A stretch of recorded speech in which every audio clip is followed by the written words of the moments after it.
Happy end of volume, everybody! Hey! Well, technically the end of the volume. I'll discuss shortly why that is the case.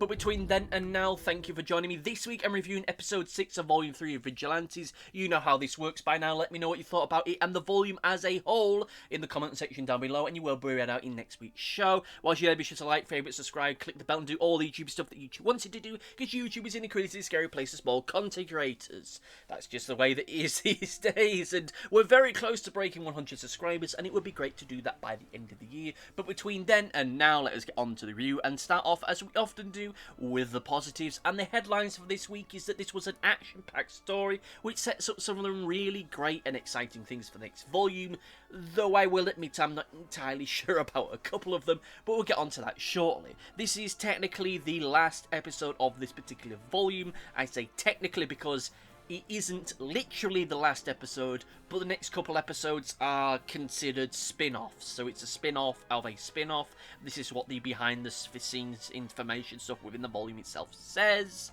So what comes up next is just the equivalent of those OVA things, or whatever you call them. Basically little one-shot little adventures that don't really tie into the major narrative, at least as far as they usually are.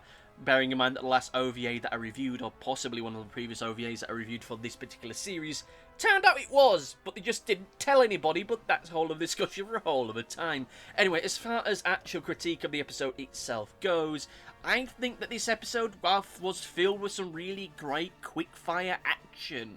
I really did enjoy it, and I just, it just needs to be put out that I think the action within this series, at least this particular part of the series, has been fantastic. Like I said last week, I think the composition of the shots really helps to sell the speed and haste of everything.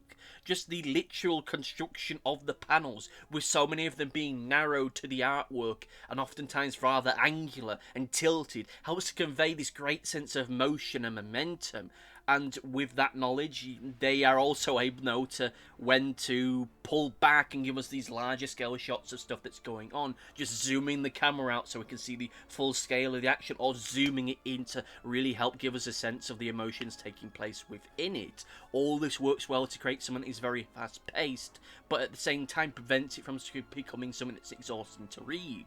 When you've had just this block of very narrow, quick cuts, then you get something rather larger, something with bigger artwork, something with a bigger panel, which just kind of slows you back into it and stops you getting mentally exhausted, which I really do like. And in the latter half of the episode, we start to shift gears back to something a lot more slow-paced, but it's done in such a way that it doesn't feel like it's tripping you up. There's plenty of TV shows and movies will have these big, bombastic action sequences, and then immediately after that shift into something that's a little more slow paced, but they'll do it so snappingly that it makes it feel as though your brain's about to trip up over itself. You've just been focused on action, action, action, action, action, sitting down, talking, and then your brain just can't process it. And this week, with this particular action sequence, they're able to pull that off, because it is this gradual flow into and out of things. At the start of the episode, we have this opening flashback bit, which I will admit I'm not entirely sure about it, but I do feel that it does help to set the pace for the rest of the manga. It eases you back into the action in a way which other kind of TV shows and movies often don't, particularly when it comes to a series. If it ends on an action sequence, it starts with an action sequence the next week, and if you're not mentally prepared for that, it feels as though you're just being dragged along. This week we don't get that, because we have the opening flashback, which takes us a minute into the past and then brings us back up to speed with it. I do like the fact that it does set up the stakes for the rest of the episode, barring the whole stakes of Makoto potentially dying here, but it does set the stakes for what's about to come later on, because right at the end of this episode, or towards the end of it, we get the revelation now that everybody knows that Crawler is, Crawler. Well, his mum and Makoto now know who he is and know that he's a vigilante, which I suppose, as far as end-of-volume, mid-season twists go, is a bit of a big one. It is one of two significant revelations in this episode, and one that I'm interested to see where they go with it, even though I feel, to be honest with you, they've got into this one a bit too quickly. We've only really known Makoto now for the whole of maybe 4 episodes, and already she knows her hero's secret identity, which feels like a very quick thing. This kind of whole thing should have happened sooner rather than later, but it feels as though it's a little bit too soon. I'm sure that we'll end up getting the fallout of this in the next volume, with Makoto, in all reality, probably leaning on Crawler more so that she can write about her thesis, using him as a case study. But by and large, this whole sequence, how it's ended up being drawn out, how it's been exposed, feels like oh, he's a vigilante. Okay, well, see you later. Bye. You know, it just feels like it's not the biggest thing in the world, like, where in reality it should be the biggest thing in the world. But maybe they'll get into that more into the next volume. So I will say that it's... Look, we've got to actually cross the Rubicon here. We've got to talk about the big thing, which I will admit isn't exactly a positive for me, but at the same time it isn't a negative purely and simply because of how it's handled. And that is the debut of Crawler's new power. Look, I'm going to be brutally honest with you, dear listener, and I do apologise for anyone that's a fan of this series and, by and large, anime and manga as a whole, but I really hope that we would avoid this whole, he's going a level beyond stuff, because even the main series doesn't do it quite that blatantly. Oh, sure, it does have those moments within it, but usually when that stuff comes up, this level beyond the level beyond stuff has so many strings attached to it, it might as well be a harp. Or it's so situational that it can never realistically be done again. It requires everyone to be in the right place at the right time, in the right mindset in order to get there. And that seems to not be the case. It's a very conventional anime power-up thing. Crawler learns to fly because he believes in himself, so now he can fly. He's unlocked a new power, the power of flight. Kind of. As we see here, it's more of a case of muscle memory, more so than a conscious effort by himself. And truth be told, in the grand scheme of things, this isn't your typical power beyond power, a level beyond kind of thing. It's just that he can fly now.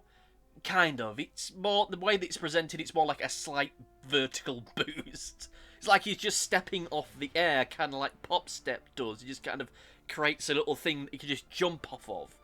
So he's not technically flying, he's just kind of jumping with style.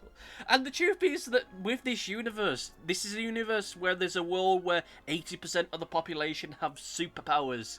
So there's going to be more heroes out there that can fly and can fly at super speeds. Like Captain Celebrity can, who we've had introduced to us a few weeks ago. And so in that regard, he's kind of just unlocked a rather mediocre flying power, which might not technically be a flying power. It's just kind of like a floating stepladder. And even then, with Crawler's main set of powers, this whole thing where he's able to glide across the floor, he's only really able to do that if he gets a slight push to get him going, or he manages to do a bit of a run-up. So his new flying always unlocked the force of will acceleration. It's just kind of like a, I'm gonna just hop a little bit in the air, which isn't really impressive when you think about it, which when you just get to this whole thing, this whole sequence, it feels like, congratulations, Crawler, you've unlocked a mediocre and underpowered superpower. Good luck, arsehole. Which is the only reason why I'm kind of not including this as a negative thing, because I'm not really a big fan of the whole level beyond, unlocking a power stuff that happens within anime and manga. I think it's overplayed, and it just kind of feels like a plot convenience more often than not. And usually ends up getting replaced almost as soon as it comes through.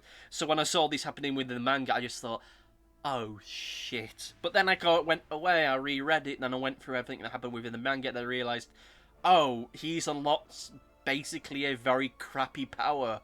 Oh, okay, so I suppose that's okay. And the fact he doesn't remember how he did it kind of narrows it. Like, this isn't like he's shooting laser beams out of his hand, or he's throwing fire out of his mouth or his eyes or something. He's just jumping.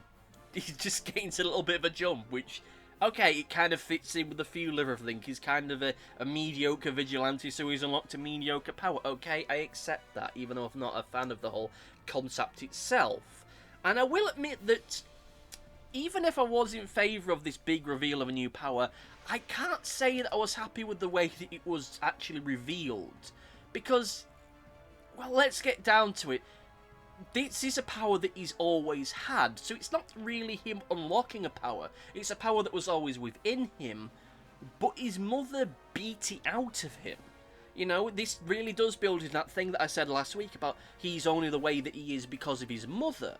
Because he didn't technically unlock anything, it was always there with him in it, and we get this little flashback sequence where little baby Crawler is just kind of floating about and his mother whacks him on the back of the head and he stops flying, and she mentioned about how she kept whacking him until he stopped using it. And then he's just never used it. And then that makes you think about, he's had this power his entire life, and had he actually known about this power and been constantly using it, maybe he wouldn't have missed that interview where he could have got into a hero school as a teenager. Maybe he would have had enough time to save Popstep and go there and, you know, it's all his mum's fault. Which is a kind of a point that you can kind of brush off if you're really wanting to. But, you know, it kind of feels like something that in the main series they would have explored a lot more. And maybe here that they will later on, but I don't know. They're playing it off as a bit of a gag and it feels odd to me. Like, I did kind of like the gag at the end of the episode where she just turns to Knuckle Duster and says, "Oh, and if he causes you any more trouble, whack him." Which, okay, is a fun joke, but when you actually sit down and think about it, hang on a minute, you screwed up your son royally here, madam. What have you done to your poor little boy? He could have been a proper professional superhero by now, but you beat out the will out of him. You beat out this super cool superpower. Even though it's not really super cool superpower, it's just kind of like a floating stepladder. That's what they should call it. They shouldn't call it force of will acceleration. They should call it floating, occasionally stepladder bullshit or something. I don't know. Anyway, with all that said, let's get actually into the negatives properly. And as far as the negatives themselves are concerned, I have to say that, look, I will admit, I do have mixed feelings about the power boost thing. On the one hand, I hate the fact that they're doing it, but on the other hand, I think it was handled well for what it is. The big issue that I have is the fact that I think it was a poor choice to do this now. The big takeaway from this episode should have been the reveal that Crawler is a vigilante to his mother and Makoto. Makoto, who least we forget, is the sister of a cop. They should all be setting up some rather complicated time for Crawler. Setting up some real powerful drama for him and really making his life a lot more difficult going forward. However, the big takeaway that people are going to take from this episode is he has a new power, which really does undermine the drama here, or at least I worry that it will do. If this series ever gets an anime, I can guarantee there's going to be a bunch of articles and videos going, "What does this new power really mean for Crawler? Crawler touches into a level beyond. What other powers could Crawler unlock? Is Crawler secretly a user of One for All?" Which, good lord. And bearing in mind that the only reason that he doesn't been using this for the entirety of his life is because his mother beat him is something I think should be the takeaway from this episode. If we are going to take away anything from this episode, beyond the fact of that everyone knows our lead character is a fucking vigilante in a world where that is very, very, very fucking illegal, should be the fact he had a superpower beaten out of him by his overbearing mother. But we're not going to end up getting that, because the big takeaway from this is going to be, wow, golly gee willikers, he's got a new superpower, even though it's technically not a new superpower, it's one that he's always had, and the grand scheme of things seems kind of crappy, because all it is him just kind of jumping a little bit higher in the mid-air, because he just kind of creates a little platform for himself and just hops off of it. Or he propels himself a little bit, but either way he's forgot how to do that, and he's probably not going to unlock that for the rest of the series. Might do it later on, that might be in the big final fight. He really digs down deep and he flies out to defeat the big bad villain, whoever that may be, whether that's B or someone that she works for. But yeah, I really think this episode, the big takeaway, the big drama should have just been the, oh crap, everyone knows he's a vigilante. You can save the whole power boost bullshit for another time, because otherwise it steals oxygen from what I think is a lot more interesting, a lot more dramatic. And the actual drama, the more interesting thing that happens with part of all of this new power unlocking thing is sort of people are just going to look the other way with. Oh, forgot to record the overview. Anyway, just say as far as the overview itself is concerned that despite my misgivings as far as the whole unlocking a new superpower is concerned, I did enjoy the episode quite a lot. I think the action sequences contained within it were rather fantastic and are some of the best that we've seen thus far. Not my all-time favourite within the Vigilantes manga, but still, I think they were fantastic for what they were, and if you conclude this with the previous episode, it makes for a very satisfactory end-of-season action sequence. Again, I'm not entirely that keen on the whole idea of unlocking the new superpower bit, but I do have a feeling this is going to be something that's going to be pushed to the side for quite a while now, whether it is a real flying thing, which you see him jumping off an invisible stepladder.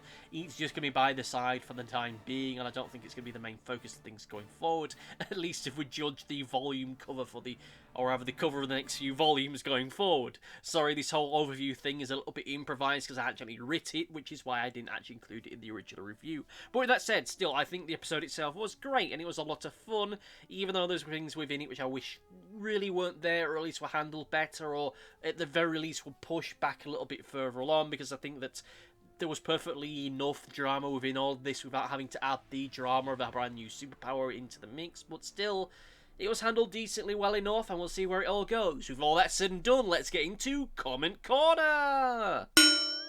It's time for Comment Corner, and this week we get a message from Big X1 who says, "Happy late birthday. I'm happy to see we're getting some action this week. I think it is well overdue." Thank you for your comment. I have to say that, well, it kind of felt a little bit overdue. On the other hand, I did enjoy the kind of slice of life stuff that we're having up until this point, and the slightly goofy comedy stuff, and I do wish we had a little bit more of that over the past couple of weeks or so, but hey, we are where we are now, and we're in this whole new world where Crawler has unlocked the floating stepladder power, and everyone knows that he's a vigilante now.